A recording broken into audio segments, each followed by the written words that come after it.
Assalamualaikum warahmatullahi wabarakatuh. Waalaikumsalam warahmatullahi Alhamdulillah. wabarakatuh. Alhamdulilladzi khalaqal mauta wal hayata liyabluwakum ayyukum ahsanu amala. Asyhadu an la ilaha illallah wa asyhadu anna Muhammadar Rasulullah. Allahumma shalli ala Muhammad wa ala Muhammad ya rabbal hamd kama yanbaghi li jalali sultani. Alhamdulillah, para ikhwah sekalian, jamaah sekalian. Atas izin Allah Subhanahu wa taala pada malam ini Allah izinkan kembali kita bertemu dengan bulan suci Ramadan. Bulan penuh berkah dari Allah Subhanahu wa taala bagi kehidupan kita. Syukur yang tidak tara Allah kita sampaikan kepada Allah Subhanahu wa taala. Karena dengan nikmat Ramadan ini menjadi pembuka bagi kita untuk meraih maghfirah Allah, rahmat dan ridha Allah Subhanahu wa taala insyaallah. Hadirin jamaah sekalian, insyaallah DPD PKS Kabupaten Bogor ya akan mengadakan beberapa agenda-agenda ya, yang telah dirancang gitu detail ya untuk optimalkan waktu-waktu kita dengan Ramadan dengan sarana yang ada di kita. Mudah-mudahan media komunikasi kita online ini bisa menjadi media bagi kita untuk proses tarbiyah Islami yang kuat di kita dan menguatkan keimanan kita di bulan Ramadan ini insyaallah ya. Ada beberapa tahapan yang akan kita lakukan di bulan Ramadan ini ya. Selain kita akan mengikuti tarawih online setiap malamnya ya. Nanti kita ada setiap hari Senin dan Kamis kita punya kajian kitab. Jadi setiap Senin Kamis itu ada kajian kitab yang akan disampaikan oleh Ustaz Dian Hendriana ya, beliau Dewan Syariah Kabupaten Bogor ya. Beliau nanti akan membahas tentang kitab Riyadhus Shalihin bab tentang adab ya. Jadi kitab ini akan kita bahas sampai 1 bulan penuh setiap hari Senin dan Kamis seperti biasa ya, pada subuh sampai jam 7 pagi setiap Senin dan Kamis insyaallah. Kemudian di 10 hari terakhir nanti agenda tarawih online kita ganti ya, agenda kajian i'tikaf ya. Alhamdulillah pada Ramadan kali ini melewat media online ini Allah Subhanahu wa taala anugerahkan kita. Banyak guru-guru kita, para masyayikh kita yang mau terlibat langsung bersama kita, berbagi ilmu bersama kita di bulan suci Ramadan melalui media online yang difasilitasi oleh DPD PKS Kabupaten Bogor ini insyaallah. Ya, dan banyak nama-nama nanti akan kita share ya di grup-grup kita, ada berapa para syatid, para masyayikh kita, para ulama-ulama yang ingin bersama-sama kita memberi ilmu ya tentang keimanan, keislaman kita dan nilai dakwah insyaallah. Dan juga ada beberapa materi-materi khusus yang kita berikan di bulan Ramadan nanti, yaitu seperti materi tentang kesehatan yang berhubungan dengan pandemi COVID-19 ya. Nanti kita akan undang tim khusus COVID-19 ya dari Kabupaten Bogor yang akan memberikan taujih pada kita bagaimana mengelola kehidupan kita agar selamat diri kita dari musibah COVID-19 ini insyaallah.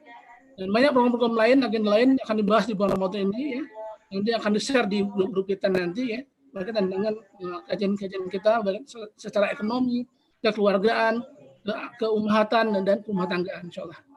Mungkin itu sebagai komentar dari saya terkait dengan agenda Ramadan di bulan suci Ramadan kita. Dan insyaallah di akhir Ramadan nanti ya, setelah bulan Syawal awal ya, kita akan mengadakan halal secara online insyaallah. Insyaallah ya akan dilaksanakan secara online dan ada beberapa agenda disiapkan untuk mengoptimalkan waktu kita insyaallah.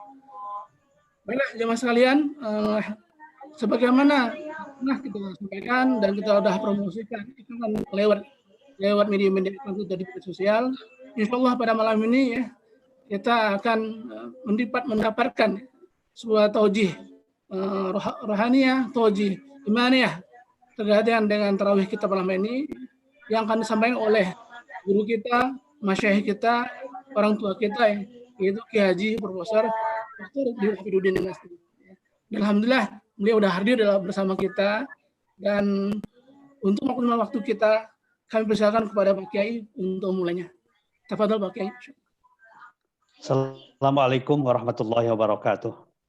Waalaikumsalam warahmatullahi wabarakatuh. Bismillahirrahmanirrahim. Alhamdulillahirabbil alamin. Wassalatu wassalamu ala asyrafil anbiya'i wal mursalin. Sayyidina Muhammadin wa ala alihi wa sahbihi ajma'in. Wala haula wala quwata illa billahil aliyyil azim. Saudara sekalian yang saya hormati, yang saya cintai, alhamdulillah Dengan izin Allah Subhanahu wa taala, pada malam hari ini kita sudah masuk malam pertama bulan suci Ramadan 1441 Hijriah yang insya Allah penuh dengan keberkahan, kemuliaan dan keagungan. Tentu harapan kita dan cita-cita kita serta keinginan kita semua, walaupun pada saat ini kita sedang menghadapi satu ujian, satu musibah yang sangat besar, wabah COVID-19 atau virus corona, tetapi tidak boleh membuat kita ragu-ragu, yang merasa tidak bisa maksimal, ya, karena justru dengan ujian yang diberikan Allah Subhanahu wa taala harusnya melahirkan sebuah kekuatan, melahirkan sebuah optimisme dan kesungguhan. Kita akan tetap melaksanakan ibadah-ibadah di bulan Ramadan yang penuh dengan kemuliaan ini dengan penuh kesungguhan dan beribadah secara maksimal. Baik ibadah dalam kaitan penguatan hubungan dengan Allah Subhanahu wa taala secara vertikal maupun ibadah yang berkaitan dengan masalah-masalah sosial kemasyarakatan. Kita jadikan Ramadan sekarang ini sebagai momen ya perbaikan diri, perbaikan keluarga, perbaikan masyarakat dan bangsa. Karena sungguhnya Ramadan itu di samping salah satu rukun Islam, yaitu rukun Islam yang keempat, tapi juga bulan Ramadan adalah bulan latihan bagi kita, agar kita menjadi muslim dan mukmin yang bertakwa kepada Allah, yang punya kualitas pribadi yang meyakinkan, yang memiliki kekuatan keimanan, yang memiliki kesadaran transendental, kesadaran tauhid, yang memiliki komitmen yang kuat untuk memperbaiki dirinya, keluarganya maupun masyarakat dan bangsanya. Oleh karena itu maka di dalam surat Al-Baqarah ayat 183 dan ayat yang terakhir tentang puasa, yaitu Al-Baqarah 187, dua-duanya diakhiri dengan kalimat takwa. Kalau ayat 183 adalah berbunyi la'allakum tattaqun. Ya ayyuhalladzina amanu kutiba alaikumusiyam kama kutiba alal ladzina min qablikum la'allakum tattaqun. Jadi dengan kalimat tattaqun, wahai orang-orang yang beriman, telah diwajibkan kepada kamu sekalian puasa di bulan Ramadan sebagaimana diwajibkan kepada orang-orang sebelum kamu, agar kalian menjadi orang-orang yang bertakwa. Kemudian Al-Baqarah 187, wa yubayyinu ayati linnasi la'allahum yattaqun. Jadi tattaqun dan yattaqun. Artinya memang dibingkai oleh dua kata-kata takwa. Ya, dan kita tahu bahwa takwa itu adalah indikator kemuliaan seseorang. Kemuliaan seseorang itu bukan ditentukan oleh pengetahuannya semata-mata. Bukan ditentukan oleh harta dan kekayaannya. Bukan ditentukan oleh jabatan dan kedudukannya. Tapi ditentukan oleh sejauh mana kualitas ketakwaannya kepada Allah. Inna akramakum indallahi asqakum. Sesungguhnya yang paling mulia di antara kamu sekalian adalah orang yang paling bertakwa kepada Allah. Bahkan ketakwaan inilah yang akan melahirkan keberkahan. Hidup kita secara pribadi akan berkah, secara keluarga akan berkah, masyarakat, bangsa, dan negara juga akan berkah ketika ada penguatan keimanan dan ketakwaan. Upaya apapun yang dilakukan untuk mensejahterakan kehidupan tanpa iman dan takwa tidak akan mungkin menghasilkan kebaikan. Tidak akan mungkin menghasilkan keberkahan. Tidak akan mungkin menghasilkan kesejahteraan. Teori ekonomi apapun yang kita pergunakan untuk memperbaiki keadaan tidak mungkin akan bisa dilaksanakan kalau tanpa dilandasi dengan keimanan dan ketakwaan. Di landasan yang utama dalam kehidupan ini, dalam menata diri, dalam menata keluarga, bahkan juga menata masyarakat dan bangsa adalah landasan keimanan dan ketakwaan. Tanpa itu semuanya tidak mungkin akan tercapai. Sejarah kehidupan bangsa kita, sejarah masyarakat internasional, walaupun mereka maju dalam berbagai macam bidang, dalam bidang sains, teknologi, pengetahuan-pengetahuan yang lain begitu maju, tapi ternyata tidak melahirkan kesejahteraan. Terjadi degradasi, penurunan nilai-nilai kemanusiaan. Kenapa? Karena kemajuan yang tidak dilandasi dengan keimanan ketakwaan akan menjadi sebuah kemajuan yang sifatnya destruktif, menghancurkan. Kalau kita ingin menjadikan kemajuan itu sebagai suatu yang konstruktif, yang membangun, yang menumbuhkan kekuatan, yang memberikan kesejahteraan, maka landasannya adalah iman dan takwa kepada Allah Subhanahu wa taala. Walau anna ahlal qura amanu wattaqau la fatahna 'alaihim barakatim minas sama'i wal ard. Andaikan penduduk suatu negeri, suatu komunitas beriman bertakwa kepada Allah, dalam pengertian yang sungguhnya, la fatahna 'alaihim barakatim minas sama'i wal ard. Pasti akan kami bukakan, kami turunkan buat mereka keberkahan-keberkahan yang turun dari langit dan keberkahan-keberkahan yang muncul dari bumi. Artinya hidup ini penuh dengan kebaikan. Berkah itu kan kebaikan. Ya, ketika kita dalam kehidupan serba ada, serba cukup, ujungnya adalah kebaikan. Ketika kita dalam kesulitan seperti kondisi sekarang ini, ujungnya adalah kebaikan, bukan keburukan. Ya.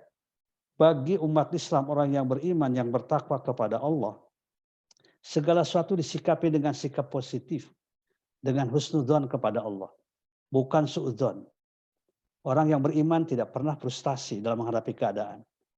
Orang yang beriman tidak pernah menyesali keadaan, semata-mata menyesali keadaan. Ya, orang yang beriman tidak mungkin putus asa dalam menghadapi kehidupan, betapapun besar dan berat dan kompleks masalah itu. Karena salah satu karakter yang membedakan orang beriman dengan orang yang tidak beriman adalah karakter semangat. Ya, tidak pernah putus asa. Tidak ada dalam kamus kehidupan seorang muslim, apalagi seorang yang bertakwa, frustasi dan putus asa dalam melakukan kebaikan. Wala tayasu mir rauhillah. Innahu la ya'asu mir rauhillah illal qaumul kafir. Kalian tidak boleh frustasi, putus asa dalam mencari kebaikan, dalam menegakkan rahmat Allah, menegakkan kebaikan, mengundang rahmat pertolongan dari Allah. Fa innahu la ya'asu mir rauhillah.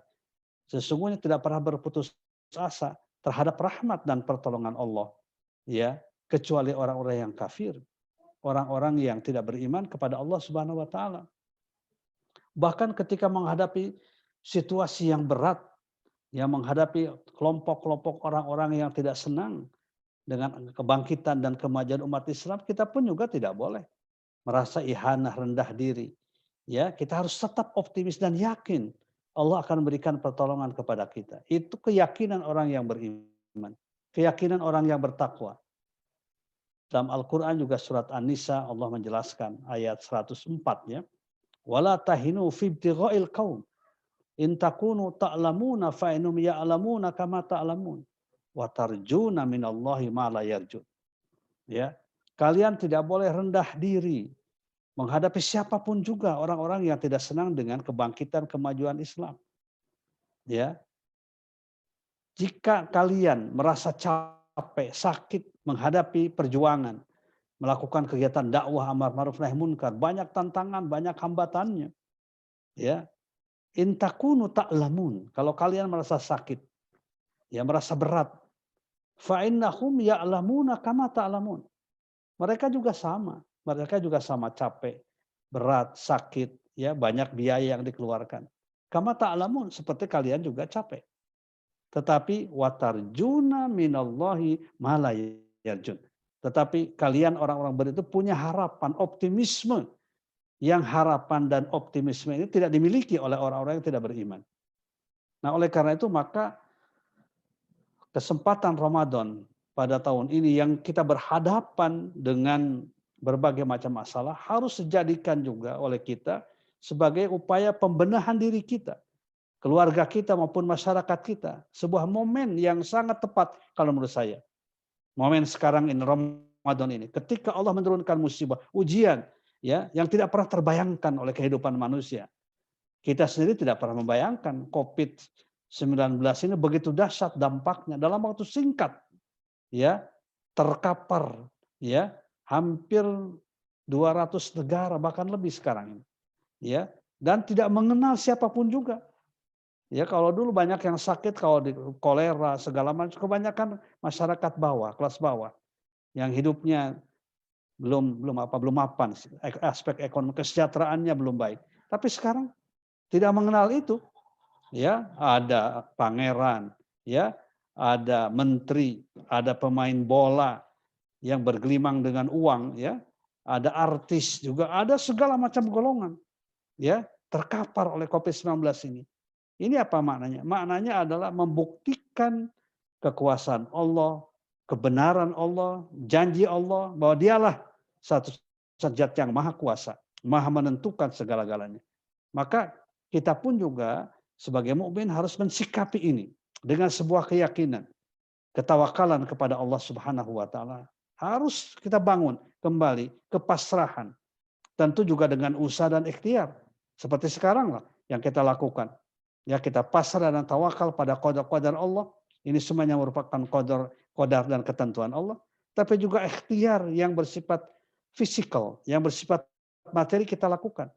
Baik usaha yang bersifat preventif, ya pencegahan, maupun juga usaha-usaha yang bersifat kuratif, pengobatan dan lain sebagainya. Tapi intinya adalah harusnya meyakinkan kita, husnudzon kita kepada Allah Subhanahu wa taala.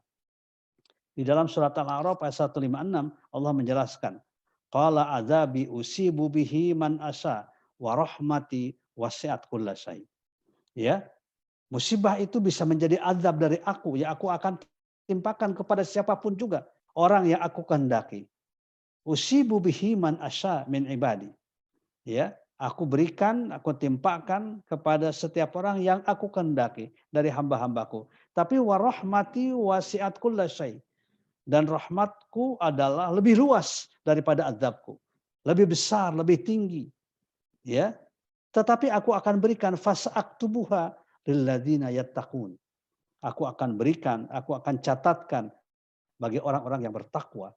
Jadi takwa ini sebenarnya adalah daya, kekuatan, ya, dan sikap yang diberikan oleh Allah kepada kita sehingga kita mampu mengatasi segala sesuatu dengan baik. Karena apa? Karena rahmat Allah, kasih sayang Allah, cinta Allah diberikan kepada orang-orang yang bertakwa. Dan puasa ini adalah tujuannya untuk kita menjadi orang-orang yang bertakwa, menjadi orang-orang yang mulia. Yang perlu sekarang kita perhatikan adalah secara dalam implementasinya, bagaimana sebenarnya karakter takwa yang kita bangun melalui Ramadan ini. Inilah yang harus kita sekarang hayati. Ya, sehingga Ramadan kita, puasa kita penuh dengan penghayatan. Kita mengerti makna dan tujuannya. Apa karakter takwa yang dibangun oleh ibadah kita di bulan suci Ramadan ini? Pertama adalah karakter kejujuran. Ya, jujur itu ternyata siddiq, jujur, ya, yang kemudian kaitan dengan amanah. Itu adalah unsur yang pertama yang sangat penting dalam kehidupan ini. Betapapun kita orang yang punya ilmu, tapi kalau tidak jujur, ilmunya akan mengkhianati diri kita dan mengkhianati kemanusiaan. Ketika kita punya jabatan, kita tidak jujur, maka jabatan itu akan merusak, akan dimanfaatkan untuk kepentingan pribadinya. Ketika kita juga punya harta, tapi kita tidak jujur, maka kita akan menghalalkan segala macam cara. Karakter jujur ini harus kita bangun kembali. Karakter sidik ini harus kita bangun kembali lewat saum ini. Karena saum itu melahirkan kejujuran. Yang tahu apakah kita berpuasa atau tidak hanya kita dan Allah. Bisa saja ketika kita tidak jujur, di rumah kita puasa, kemudian pergi ke pasar Wiliang mungkin ya, kalau kabupaten atau pasar Cibinong, ya, masuk kemudian ke soto-soto kaki, yang kelihatan cuma kakinya. Ya, kemudian setelah itu ke rumah dia puasa lagi bisa saja. Ya, dia merasa bahwa Allah tidak melihat, artinya tidak ada kejujuran pada dirinya. Ya, demikian pula misalnya sedang kita sendiri di rumah dalam keadaan haus, lapar, tidak ada orang, kita bisa saja makan sebentar, minum sebentar, kemudian puasa lagi. Ya, tapi itu tidak ada gunanya kita lakukan. Karena sama dengan menghancurkan nilai-nilai kejujuran kita. Dan sekarang ini kita kekurangan orang-orang yang jujur. Ya, dimanapun juga dalam berbagai lapisan. Kenapa sekarang banyak masalah di negara kita? Kenapa kita banyak problem yang besar yang tidak terselesaikan? Karena kurangnya orang-orang yang jujur. Tugas kita sekarang adalah bagaimana menjadikan kita, diri kita, keluarga kita, orang-orang yang beriman, generasi muda terutama, mereka menjadi orang-orang yang jujur. Jujur pada dirinya, jujur kepada Allah Subhanahu wa taala. Rasulullah SAW menyatakan dalam sebuah hadis, "Alaikum bisidqi."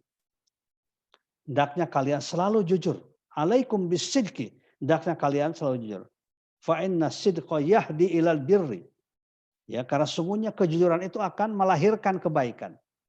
Jujur ujungnya kebaikan. Ya. Fa inna sidqa yahdi ilal birri, karena kejujuran itu akan menghasilkan kebaikan. Wa innal birra yahdi ilal jannah, dan sesungguhnya kebaikan itu akan menyebabkan kita masuk ke dalam surga. Ya. Jadi korelasinya sangat jelas, hubungannya sangat jelas. Jujur akan melahirkan kebaikan, dan kebaikan akan melahirkan kenikmatan, balasan dari Allah di dunia maupun di akhirat. Ya.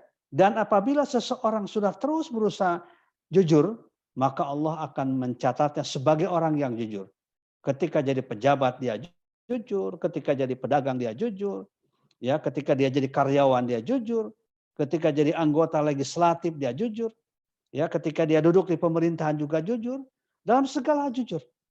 Ya, karena salah satu tujuan penting dari ibadah saum yang kita lakukan melahirkan kejujuran. Ya. Sebaliknya, saum juga mendorong kita meninggalkan perbuatan lawan dari siddiq, yaitu kizib, dusta. Ya, dusta itu jangan dijadikan sebagai kebanggaan. Kalau orang, ya, pejabat misalnya atau siapa saja, dia dusta tapi berbangga-bangga dengan dustanya, itu sangat membahayakan. Al-kizib itu sangat membahayakan. Ya, kenapa? Karena Rasulullah mengatakan, iyyaka wal kadziba. Jauhi oleh kalian dusta. Fa innal kadziba yahdi ilal fujur. Karena sesungguhnya dusta itu akan melahirkan kejahatan-kejahatan. Wa innal fujura yahdi ilan nar. Dan sesungguhnya kejahatan akan melahirkan perbuatan-perbuatan yang akan menyebabkan dia celaka masuk ke dalam neraka. Betapa pentingnya kejujuran ini sampai kita mengetahui satu kejadian, satu peristiwa di zaman Rasulullah SAW. Ketika seseorang akan masuk Islam, dia mempersyaratkan tertentu bahwa dia masuk Islam dengan catatan kebiasaan buruk saya tidak dilarang, begitu ya keinginannya orang itu masuk Islam. Kebiasaan saya mencuri, bermain perempuan, yang menggasap, merampok, itu jangan dilarang. Nabi mengatakan, silakan lakukan oleh Anda. Cuma satu saja, Anda jangan berbohong. Anda jangan berdusta. Wah, kemudian dia mengatakan, karena dia seorang kepala suku, dia mengatakan ternyata Islam itu sangat mudah. Saya masih dibolehkan melakukan apapun kebiasaan saya. Tapi hanya satu saya yang tidak boleh. Saya tidak boleh berlaku dusta. Saya harus jujur.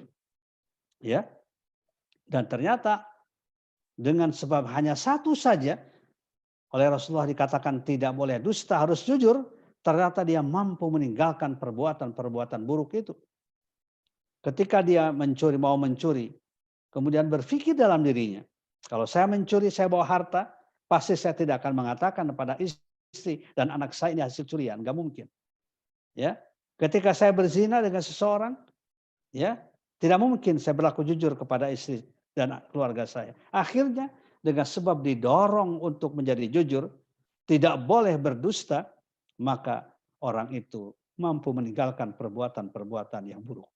Nah, di tengah-tengah COVID-19 ini, kita sekarang kan didorong untuk masuk ke rumah. Ya. Dipaksa begitu oleh keadaan untuk masuk ke rumah. Aktivitas di rumah, bekerja di rumah, ibadah di rumah. Ya, dan lain sebagainya di rumah. Nah, hendaknya kita jadikan kesempatan kita di rumah ini untuk membangun ketahanan keluarga, membiasakan watak dan karakter yang baik bagi anak-anak kita, ya bagi keluarga kita, dan diutamakan juga karakter jujur ini menjadi perhatian kita para orang tua pada anak-anak kita.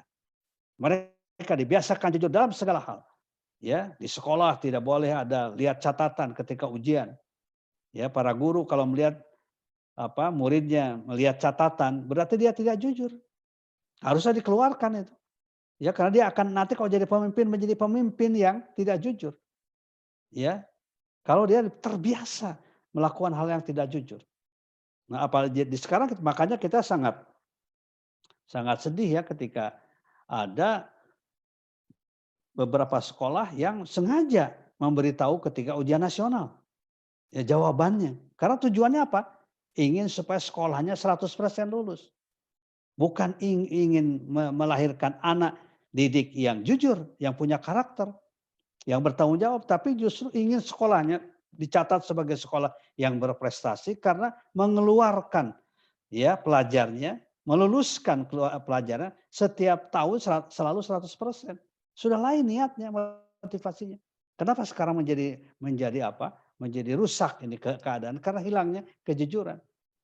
Sehingga Naqib Al-Atas mengatakan dalam sebuah bukunya bahwa persoalan pendidikan yang paling penting harus segera kita pecahkan sekarang ini adalah the loss of adab. Hilangnya adab, hilangnya akhlak, hilangnya kejujuran. Ya. Jadi penataan diri kita nih, penataan diri kita, keluarga kita, masyarakat dan bangsa, kita harus menata diri dengan mengembalikan sifat-sifat kita pada sifat yang baik. Salah satunya adalah karakter as-sidqi, jujur. Yang kedua adalah yang ditanamkan karakter dan watak dalam ibadah saum ini yaitu keikhlasan. Keikhlasan berbuat karena Allah. Karena ikhlas itu kan inti dari ibadah yang kita lakukan. Ibadah itu hanya akan diterima ketika kita punya keikhlasan yang kuat. Ya, wa ma umiru illa liya'budullaha mukhlishina lahuddin. Tidaklah mereka diperintahkan ibadah kepada Allah kecuali mereka diperintahkan untuk ikhlas dalam beribadah itu. Ikhlas itu artinya hati yang bersih. Berbuat hanya karena Allah, bukan karena manusia. Ya. Ada atau tidak ada manusia yang memuji, ya saya terus melakukan perbuatan ini selama perbuatan itu baik. Ada atau tidak yang mencaci, kalau ini perbuatan baik ya kita lakukan. Keikhlasan karena Allah, kekuatan, the power of ikhlas, kekuatan dari ikhlas. Ya, sehingga Al-Ghazali mengatakan dalam kitab Ihya Ulumuddin, beliau mengatakan an-nasu kullum halka illal alimun.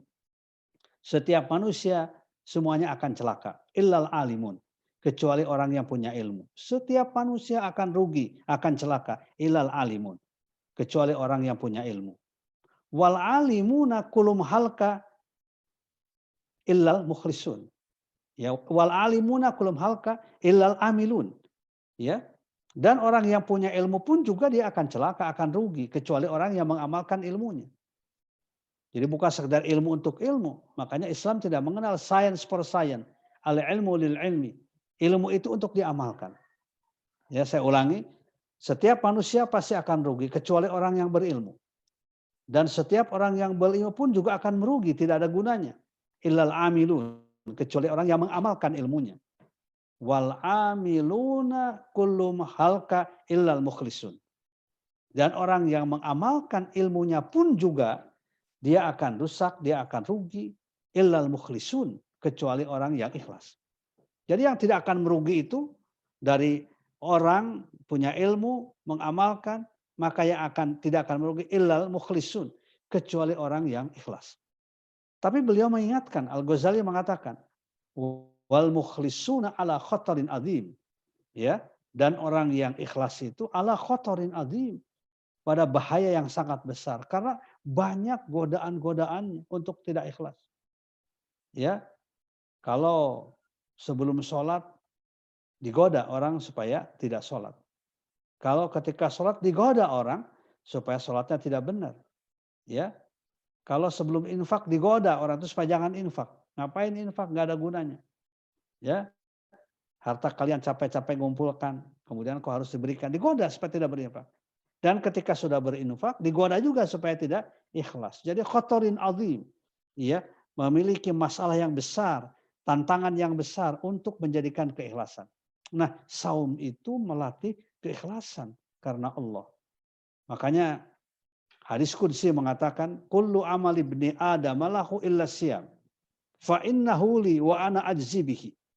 Kullu amali ibni Adam lahu, setiap amal perbuatan lahu buat ibnu Adam, buat manusia. Ya illa siyam atau illa saum, kecuali puasa. Fa innahu li. Ya, karena puasa itu hanya untuk aku tujuannya. Fa innahu li, untuk aku. Wa ana ajzi bihi, dan aku akan membalas puasa itu. Langsung Allah akan membalasnya.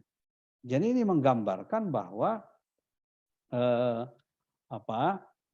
ikhlas itu berkaitan memang dengan kejujuran. Kejujuran akan melahirkan keikhlasan. Buah dari keikhlasan kejujuran. Ya, ini yang kedua yang ditanamkan di dalam ibadah saum dalam rangka kita memperbaiki diri. Momentum perbaikan diri. Ya, betul sekali itu. Tema yang diberikan pada saya, Ramadan momentum perbaikan diri, perbaikan masyarakat dan bangsa. Tetapi inti-intinya harus kita ambil. Yang ketiga adalah al-imsak. Ya, Ramadan itu kan artinya al-imsak. Imsak itu artinya adalah pengendalian diri. Ya, al-imsak itu. Kita dilatih secara fisik supaya imsak. Mulai dari terbit fajar sampai dengan terbenam matahari waktu maghrib. Kurang lebih 12 jam. Ya, kita dilatih imsak, menahan diri dari makan, minum, dan segala yang membatalkan puasa. Tetapi juga yang dikatakan imsak, di samping tadi, menahan diri dari hal-hal yang menyebabkan kita batal, menahan diri dari sesuatu yang tidak ada manfaatnya. Sesuatu yang tidak ada gunanya, dikendalikan oleh kita. Pengendalian diri. Pengendalian itu penting. Ya, karena ternyata di dalam hadis dikatakan al-imsak as-sumtu was-sumtu awwalul ibadah. Ternyata bahwa menahan diri itu merupakan pokok dari ibadah. Itu awalnya pengendalian diri terhadap segala hal. Pengendalian diri ketika kita marah misalnya.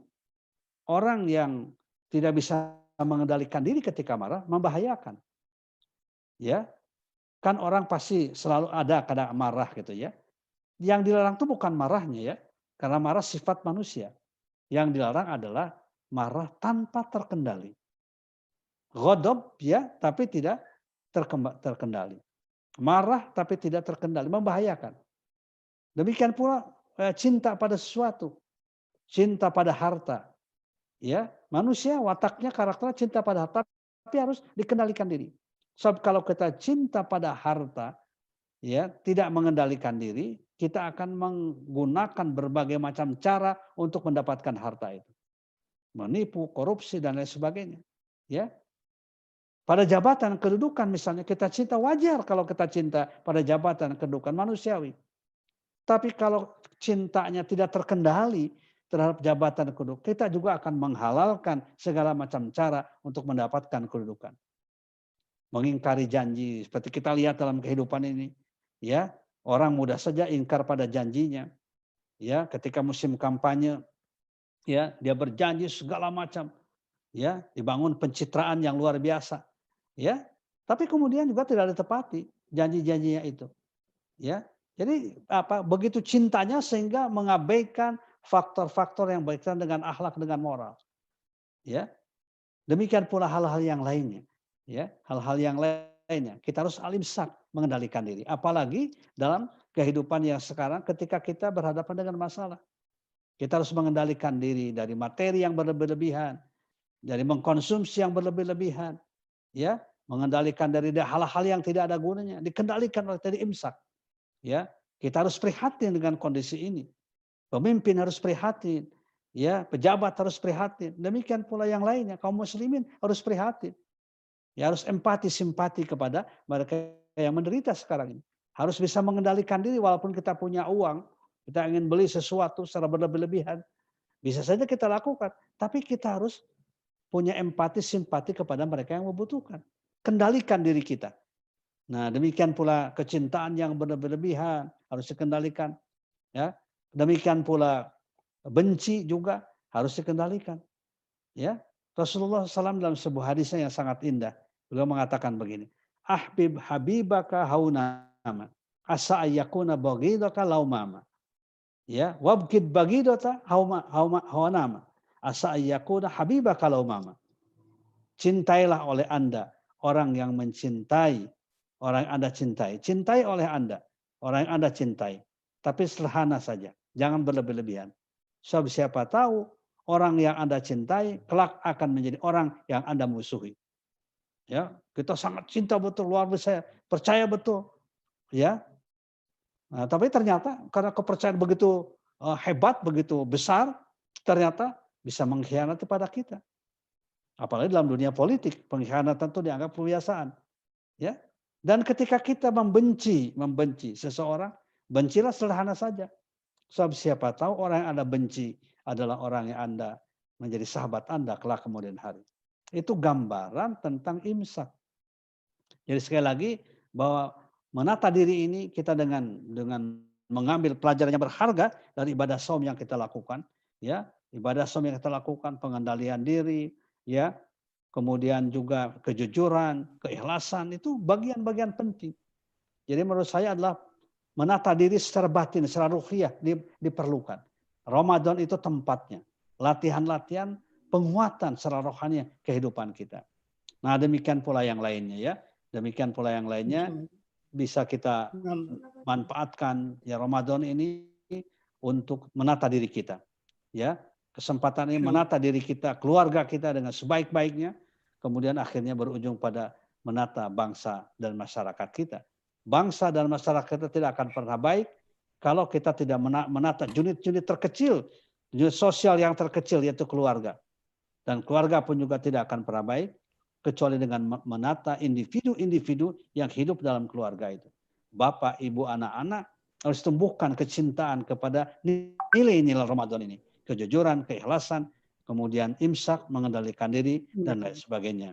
Mudah-mudahan Allah Subhanahu wa Ta'ala memberikan rahmat karunia kepada kita semuanya, dan kemudian Allah memberikan ketenangan kepada kita, memberikan kekuatan, sehingga bisa memanfaatkan momentum Ramadan ini sebagai momentum ibadah, ya, momentum ketundukan kepatuhan kepada Allah, dan momentum untuk memperbaiki diri kita, keluarga kita, masyarakat dan bangsa kita.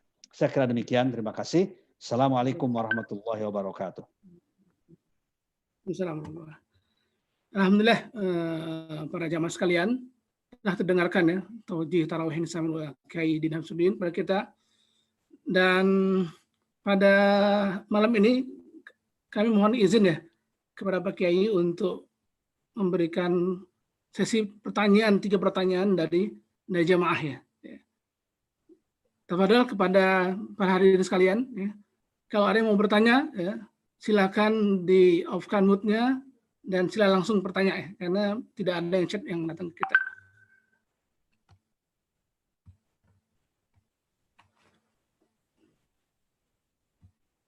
Ya, adakah yang mau bertanya? Cukup ya?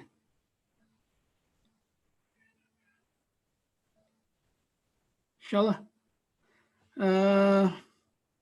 Baiklah para jamaah sekalian ya. Aduh.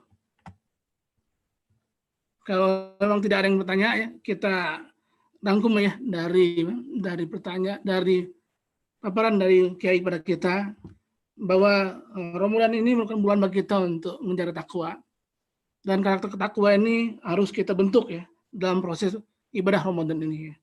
Ada 3 pokok karakter takwa yang harus kita bentuk. Yang pertama kejujuran, yang kedua keikhlasan, yang ketiga pengendalian diri. Hingga karakter itu membentuk pribadi-pribadi kita, dan dari kekuatan pribadi itulah akan memberi warna pada keluarga-keluarga kita. Dan karakter takwa yang dibangun di keluarga kita nanti juga akan membangun karakter takwa di masyarakat kita, hingga kita bisa melakukan perbaikan dan perubahan di masyarakat, di bangsa kita, insya Allah. Baiklah, mungkin kalau nggak ada pertanyaan, kita akan ada satu set yang bertanya kayak ya. Oke, ada pertanyaan satu pakai ya? Iya. Ya, mengapa di zaman ini kejujuran keikhlasan selalu kalah oleh kebatilan ya? Kenapa di Ya, zaman sekarang kejujuran keikhlasan selalu kalah oleh kebatilan? Seperti kasus di Jakarta gitu kayak. Itu ya, pertanyaan dari Pak Sandi. ya, Kenapa kayak? karena kejujurannya tidak kuat. Karena Ya, itu tidak kuat ya. kejujuran keikhlasannya tidak kita siapkan. Harusnya kita siapkan. Kita punya kader-kader yang istiqomah, yang konsisten, ya, punya jamaah yang menjadikan kejujuran, keikhlasan sebagai sebagai lifestyle kita, gaya hidup kita, masuk ke dalam struktur rohani kita. Ya, kalau itu terus digelindingkan kejujuran, ya, dan keikhlasan, insya Allah akan menjadi sebuah kekuatan. Nah sekarang itu karena lemah, ya, karena lemah. Kejujuran itu tidak menjadi fokus perhatian dunia pendidikan kita, dunia dakwah kita. Ya akibatnya tidak menghasilkan kader-kader yang punya karakter jujur dan karakter ikhlas. Karakter jujur itu akan menghasilkan syaja'ah, akan menghasilkan keberanian, ya, menegakkan kebenaran, ya, menghancurkan kebatilan. Nah sekarang kan kalah itu oleh kita menjadi punya sifat wahan, penakut, ya, karena terlalu hubud dunia. Ya, nah sekarang kita robah nih, ya, kita robah pandangan hidup kita, yaitu kita melahirkan menjadi orang-orang yang jujur dan ikhlas, insya Allah. Ya, insya Allah. Cukup ya, Kiai. Itu insya Allah, Pak Sandi, itu jawaban dari Pak Kiai. Mudah-mudahan kita bisa membangun kejujuran dan keikhlasan dari diri kita juga. Ya. Karena fondasi dari kita lah yang membuat perubahan di masyarakat nanti, insya Allah. Ada satu lagi Pak Kiai yang bertanya ya, kenapa ada sebagian tokoh masyarakat dan ulama ya tidak yakin dengan ajakan ibadah di rumah ya? Ya. Jadi mereka buat fatwa sendiri, pertimbangan sendiri gitu Kiai. Ya, karena memang begini di kita itu kan banyak juga yang beribadah itu dilakukan tanpa melihat ilmunya yang dalam. Kita harus akui, ya, sehingga dianggap kebiasaan-kebiasaan yang selama ini dilakukan itulah yang terbaik. Begitu ada sesuatu yang tidak sesuai dengan kebiasaan kita, tanpa digali lagi ilmunya secara mendalam, itu kemudian akhirnya kita mengatakan saya akan tetap ini. Ya, saya tidak takut sama corona, saya hanya takut sama Allah. Ya kan harusnya kan nggak boleh begitu. Ya, karena ternyata di zaman Rasul pun juga ada. Ketika misalnya antara maghrib dengan isya itu hujan besar yang membahayakan, hujan besar padahal. Kalau masyarakat ke masjid, ya diajak ke masjid, padahal sahabat itu kan sosok manusia yang taat kepada Rasul. Dia akan pasti walaupun hujan, walaupun basah-basahan, walaupun kotor, ya pakaiannya segala macam, dia akan pergi ke masjid. Tapi oleh Rasulullah ternyata kemudian disuruh muadzin ketika itu untuk menambah. Setelah hayya 'alas shalah, shallu fi buyutikum, shallu fi rihalikum. Salatlah kalian di rumah-rumah kalian, salatlah kalian di tempat-tempat kalian. Ya, tidak didorong untuk ke masjid. Ya, itu baru hujan besar.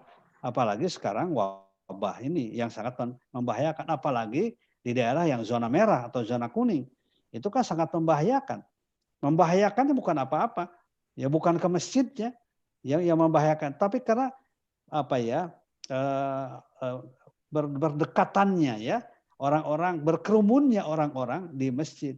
Ya, jadi sekali lagi kita harus melihat pada kaidah-kaidah yang lain yang dinyatakan, misalnya daf'ul mafasid muqaddamun ala jalbil masalih. Ya, menolak kerusakan jauh lebih penting dan harus diutamakan daripada mengambil maslahat. Jadi saya kira kita memang harus lebih jernih lah memandang persoalan ini. Demikian. Ini pertanyaan terakhir Pak ya, terakhir aja Pak. Ya. Ya, dari Ibu Nidia nih. Ya. Ada dua, dari Ustaz Agus Salim juga sama dari Bu Nidia ya. Yang pertama dari Bu Nidia itu tentang bagaimana cara menanam ketakwaan pada anak yang belum balik.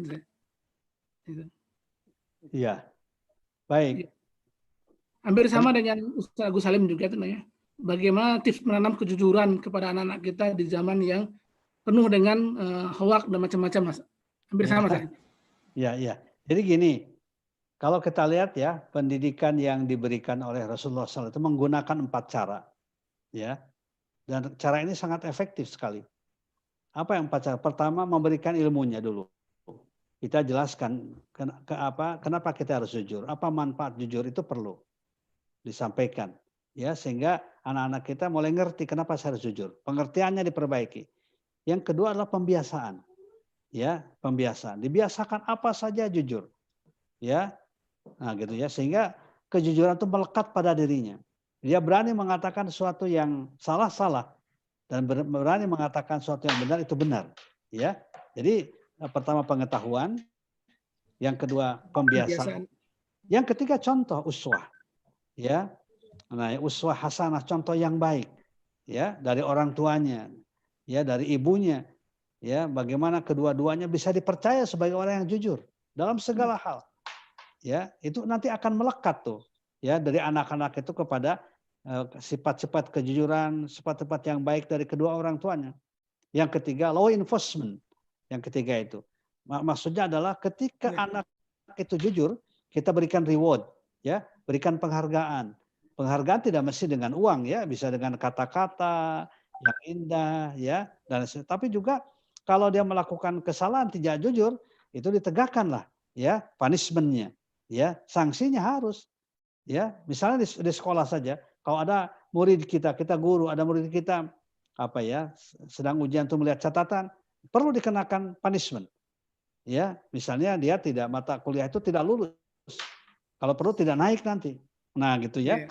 Tapi kalau misalnya orang itu jujur nilainya baik, berikan penghargaan. Jadi sekali lagi pengetahuan, yang kedua pembiasaan, yang ketiga contoh, uswah, suri teladan, yang keempat law and enforcement, yaitu memberikan reward dan punishment. Ya, reward balasan yang baik dan punishment sanksi yang dikenakan. Begitu.